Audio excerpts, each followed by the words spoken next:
My name is Joe McNamara. I am a state representative from Rhode Island, and I chair the Committee on Health, Education, and Welfare.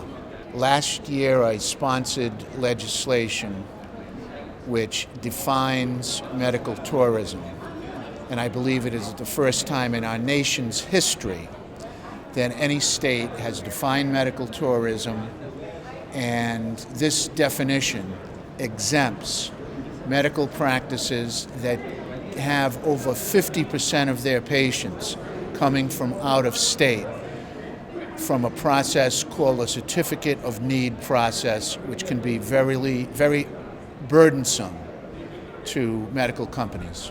The certificate of need process is a council, a committee that reviews a medical company's need based on local population. So in other words, if you were coming in with an MRI company and the market was already saturated, they would probably not grant the certificate of need. And because it is population-based, it is the exact reason that medical tourism clinics and services should not be subject to the certificate of need process. And that's why my legislation, among other things, does away with that requirement for medical tourism businesses.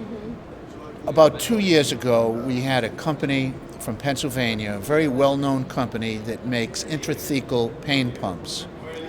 And they had some patients in Rhode Island and realized they weren't licensed. These patients had operations in Boston to have these pumps implanted. So they did the right thing. They took out this paperwork for the certificate of need process. They spent $150,000 in 6 months going through these hearings, rented an office in Providence, Rhode Island, and finally had enough and said, "We are done. This process is just ridiculous and too burdensome," and they withdrew their application and left. At that point, my committee went back, we looked and reviewed those tapes, and I agreed with the president of that company. It was overregulation at its worst.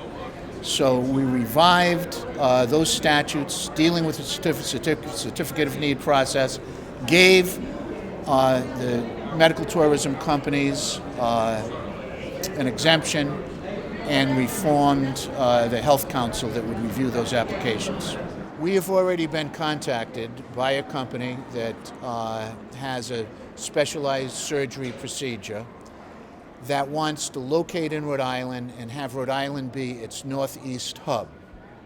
This particular company will have 37 employees.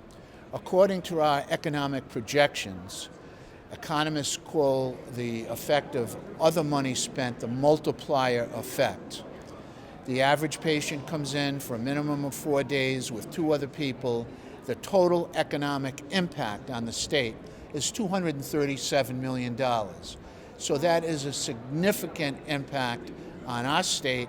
They're good jobs, and it supports our existing tourism and cultural and heritage economy. We'll have a pretty good idea from their figures at this one particular location, and ironically, the Pennsylvania company that walked away from our state, the president sent me an email, "We're back." So they see this as a change. Change can happen in a positive way with a positive impact for both patients and the states that are reforming these overburdensome regulations. My thoughts on Americans traveling outside the company. I have to admit, before this conference, I thought, possibly not the greatest idea in the world. After speaking with many of the clinics that are here from Santo Domingo, Japan, India, and interviewing individuals that are involved, Buenos Aires, in some of these practices, I think that we are going to see, with the pressure on healthcare costs in America, insurance companies that will encourage, for some procedures, individuals to travel outside the United States. I spoke with a doctor today from Costa Rica, was trained in Boston, did his internship at Mass General, very highly rated and regarded, Harvard Medical School. So those individuals are very competent, and I wouldn't have a problem going to his hospital.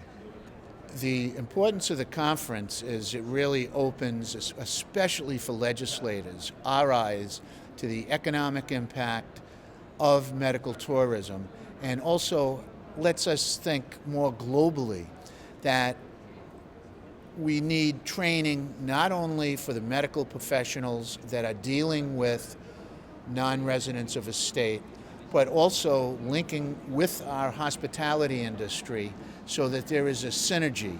When patients come in to your city or state, they know that they're welcome and they're supported by the entire community.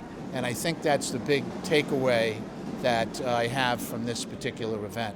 What do I think about the conference next year in 2015? It's going to be in Florida, should be absolutely wonderful. And the fact that you're going to have an emphasis on the synergy between regular tourism and medical tourism and the importance of educating our hospitality professionals will make this a very special event. I know for myself, I'm going to speak to our State Director of Hospitality and Tourism, and I'm sure that if she won't be attending, she'll send someone, because it's the future of a new age 21st century medical care.